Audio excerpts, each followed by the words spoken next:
This is Business Beyond Bizarre, a podcast of the slightly unusual.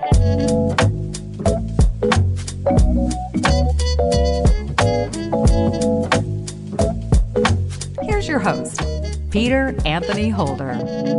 Hello and welcome to Business Beyond Bizarre, a podcast that will take you off the beaten path. This is the first show of our second season. We hope you enjoyed the first season, and if you haven't experienced it so far, then go back and listen. There may be a test later. For those of you who are not up to speed, this is the show that will introduce you to people who have slightly quirky hobbies or businesses. Some of them remain hobbies. Some of them turn into businesses. All of them will make you do a double take.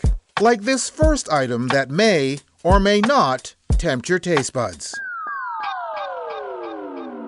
Going into your friendly neighborhood supermarket, you may have noticed that in the potato chip aisle, there is a plethora of brands and flavors to satisfy just about every palate. But I guarantee that there is one missing. That's because there is a Lithuanian potato chip company called Chazz Chips that sells, online only, a very unique flavor. It started out as an April Fool's joke, but soon became very serious. It's the flavor of the nether region of the female anatomy. There were lots of discussions in Lithuania with that full joke. And lots of people were asking, the people we know, the clients who were buying in our e-shop were asking for this product. So they're asking, when you actually will make this product, which you advertised on the 1st of April. So we took this challenge and made the product. It started like a joke, but no, it's not a joke now. So we did research. We had lots of discussions. What the taste look should be. Used all our experience we have of our team. So everybody was very engaged and very enthusiastic in making that. Oh, I'll bet they were. By the way, that was Žilvinas Kulvinskis, the co-founder of Chazz Chips. His company came up with a daunting task. I mean, how do you even begin to decide what the proper taste should be? It was very difficult. There are lots of nationalities. We researched and discussions, so you can find all different discussions on that theme. So you can make your own research. I have no doubt that everyone has, different experiences. But we have our own experiences. We did a research and we come up with that taste. And it was like very difficult. You should convert this taste to the tastes which actually exists, in terminology of this flavor development companies. So we had, to describe what we want to feel in that taste. So it was a challenge to develop, but, we took some challenges. It should be noted that Chazz Chips is not a fly-by-night operation. They have a successful track record of accommodating the discerning Lithuanian palate. Their history gave them confidence in tackling this nuanced flavor. For example, before that taste, we developed a pink soup flavor, which is very popular. Actually, it's the number one top-selling product of ours. So it's also a particular Lithuanian dish, which is has very particular taste. So it was also, a challenge because, we are Lithuanians and everybody's proud and everybody has opinion on that. And it was really good. People said, wow, it's even better than šaltibarščiai. Whoa, it's better than pink soup, So, wow. So it's like we liked the challenges and, the challenge came from our clients. Our clients are brave people. So we took that challenge because our team is also very young. They like challenges. I don't think bravery even begins to tell the story. As I said, this started as a joke, but it became serious. Why did it become serious? It has to do with a dwindling population. When we started to develop this product, we found out that there is a huge problem in the world. The young people are not making love. Millennials are making 3 times less love, than their parents were making, when they were at the same age. So you can imagine what the huge problem is coming up. Japan is also already facing that problem. They sell more Pampers for old people than for babies. So if nobody makes love, so you can't expect that your nation will not extinct. So we don't want that for our nation, we don't to the world. And we want to provoke discussions and ask young people to come to real world from TikToks, from Facebook, from Instagram, and make real love, not, virtual. In other words, Put down the porn, pick up a partner. You have to live real thing and real world. So chips is real thing. Our chips is real. So we expect that people will start discussions. They will discuss and maybe will try. There are people that still didn't try that thing in their lifetime. Young Americans that didn't have sex until 30. So it's like about 30% virgins are between men up to 30 age old. So it's a huge problem. So basically what you're doing is you're doing your best for the country and the species as a whole, helping to keep the numbers up. Is that what you're aiming at here? Yeah. So we want to provoke discussions, about that.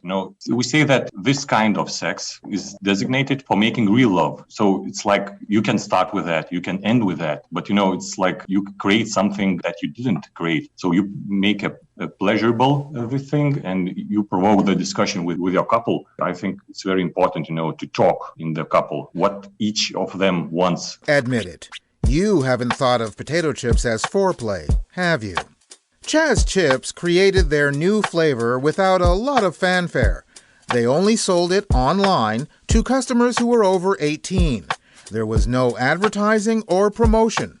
So, did they sell well? We put this product, and after a week, became big in Lithuania. Media called us. They asked for interviews and etc. And in social media posts, people were tagging their couples. So the wife was tagging her husband and saying, we'll try these chips in the evening, yeah?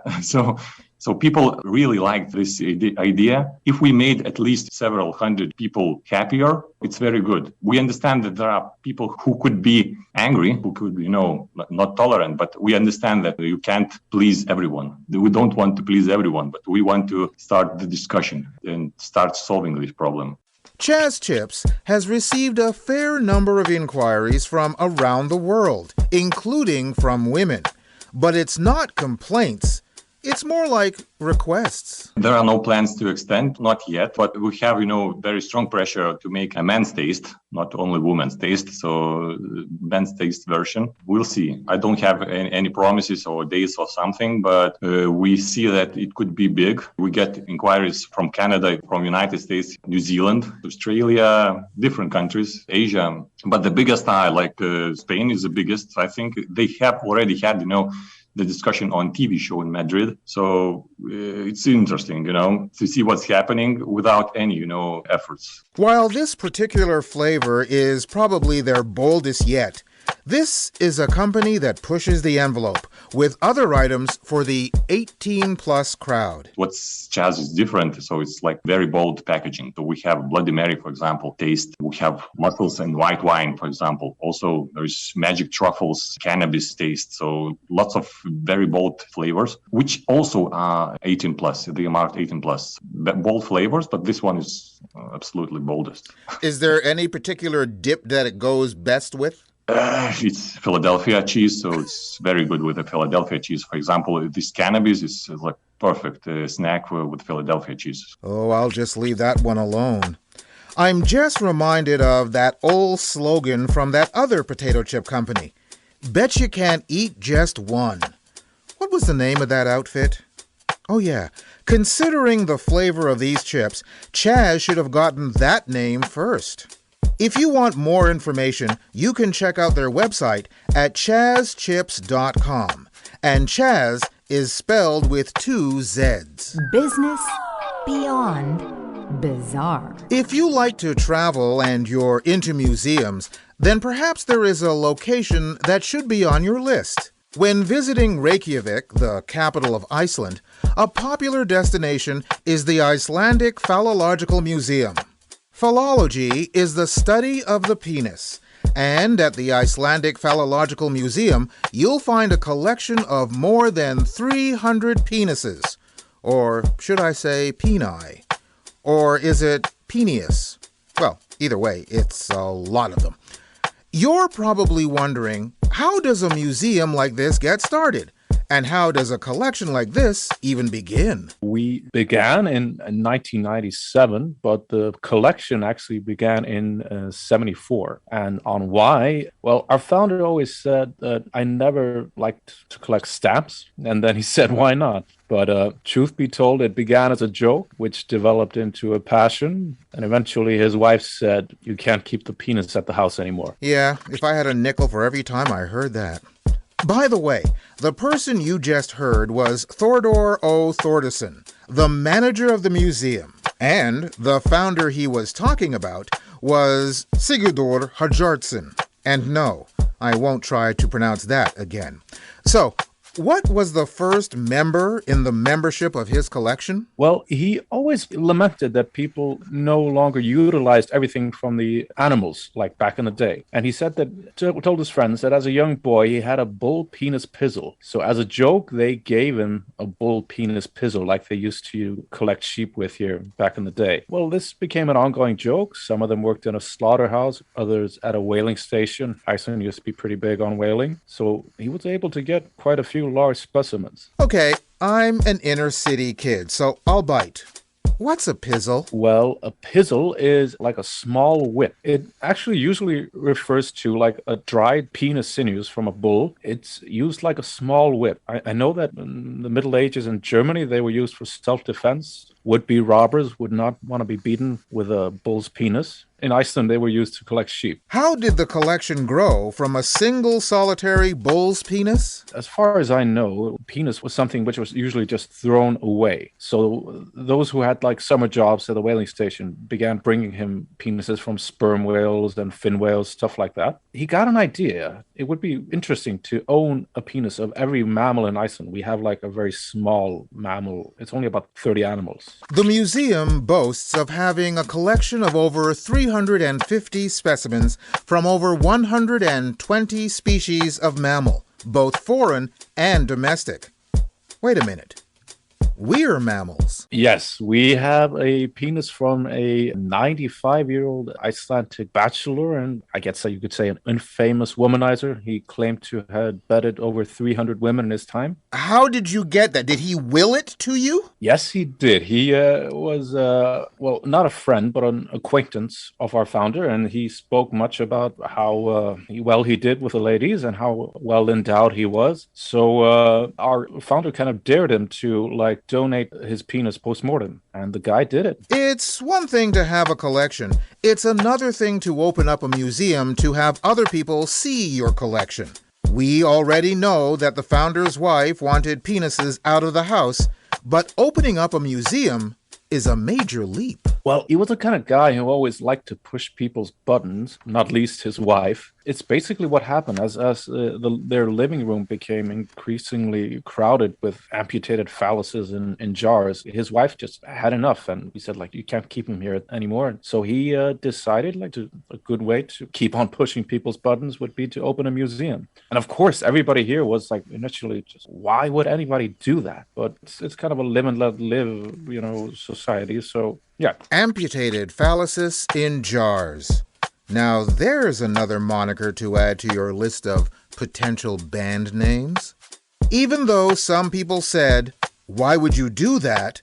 The founder did open the museum, and people started going to it. First the locals, then travelers. I'd say like well over 99% of our customers are foreigners. A lot of Canadians, a lot of Americans, a lot of people from Britain and mainland Europe, and also, China as well. I think we're doing pretty well all over. When people get together to talk about penises, the question of size always comes up. Our biggest specimen is an average-sized adult sperm whale. It is about 170 centimeters long and about 75 kilos. And our smallest is a hamster penis bone. And interestingly, carnivores generally have a bone in their penis. With so many items to peruse at the museum, are they still looking for the rare items they don't have? I must say, no animal has ever been killed for its penis. That's kind of our policy. But we once got wind that we would be getting a lion from Africa. But apparently it got lost on the way. That would have been fun. A lion is not exactly a rare animal. They live, breed, and die with regularity. Yeah. It seems like that's something you would already have had. It's not that rare. But there's a lot of paperwork to get them in here. And I heard it got lost somewhere in customs in Belgium. the lion penis. But we haven't had an offer yet. But there are lions dying in zoos all over the planet, I guess. So hopefully one day. Someone in Belgium has a lot of explaining to do. Meanwhile, is there anything else on your wish list? We'd be happy to get anything. Well, for instance, we like to get a younger male one day, but of course that'll be hard because I doubt that anybody would, want to part with it prior to passing. Although we did have an offer from an American gentleman who wanted to donate his penis, but it never happened. But yeah, basically any mammal. By the way, the founder of the museum is still alive, and one day his member will be on display. But in the meantime, he occasionally comes by and kind of heckles the guests with uncomfortable questions. Yeah, it happens maybe once a month. What kind of questions does he ask? Like, did you know that an elephant can scratch itself with its penis? Stuff like that. Well, that's something you don't hear every day on Jeopardy! That was Thordur O. Thordarson, the manager of the Icelandic Phallological Museum. Visit their website at www.phallus.is. That's www.phallus, and phallus is spelled PHALLUS.is. You have to admit that Thordur has an interesting job. By the way, it's not the kind of job you apply for. I married into it. Next time on Business Beyond Bazaar. How would you like a case of the crabs? There's a New Hampshire distillery that turns an invasive green crab into fine whiskey.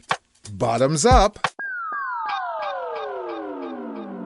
And there's a website out there where you can hire a hitman. I'll bet you'd kill to find out more. This has been Business Beyond Bazaar, a presentation of Flying Fish Communications and Group Fair Play.